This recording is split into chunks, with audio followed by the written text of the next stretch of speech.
দেখো বন্ধুরা, আমি নতুন ড্রেস কিনছি রং খেলার জন্য। আমি তো রেডি হয়ে গেছি, এখন খাবো, খাওয়া দাওয়া করে তারপরে যাবো রং খেলতে। আসো খাইয়ে দিয়ে আগে। তো তুমি বসে বসছো? এ মা, আমি ড্রেস কালকে কিনছি।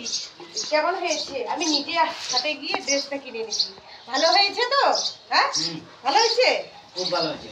এইগুলা ড্রেস পরে কিন্তু তোমার বন্ধু বাড়িতে যাবো রং দিতে। হ্যাঁ, কয়টা বন্ধু বাড়িতে নিয়ে যাবা? সবগুলো বাড়িতে নিয়ে যাবো। নিয়ে যাবা? ঠিক আছে। সবজি দিব বা? সবজিটা কেমন হয়েছে? ভালো। এ মা, আমার নতুন ড্রেসে লাগতেছে নাকি কি জানি। আর দেই আজকে না শ্বশুর বাড়িতে যাবো। তাই? হ্যাঁ। কি আনন্দ, কি আনন্দ, আমার বাবার বাড়িতে যাবে। এই নতুন ড্রেস পরে যাবো। হ্যাঁ হ্যাঁ হ্যাঁ, ঠিক আছে। কি আনন্দ লাগতেছে আমাকে, নতুন ড্রেস পরেই যাবো আবার।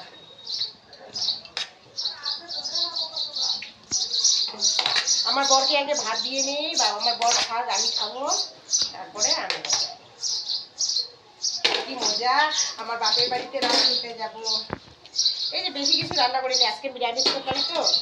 এই যে ফুলকপি কোয়াশ টোয়াশ দিয়ে নিরামিষ করছি, আর লাফা শাকের ঝোল করছি।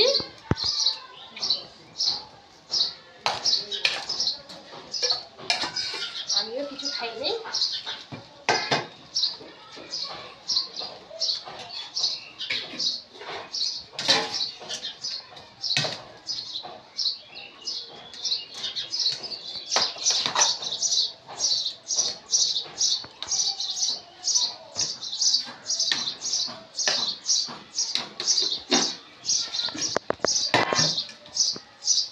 কিছু বলবা? সবজিটা ভালো হয় নাই? না ভালো হয়েছে। ভালো হয়েছে। সবজিটা দেখে না তোমার সাজগুজের পোশাকটা আরো বেশি ভালো হয়েছে। তাই? কি মজা। আমি তাড়াতাড়ি সাইজে দিলে তাড়াতাড়ি খাওয়া দাওয়া করে আমার বাপের বাড়ি যাবো তো। খাওয়া দাওয়া করে সময় থাকবে না, আমার ট্রেন করতে হবে।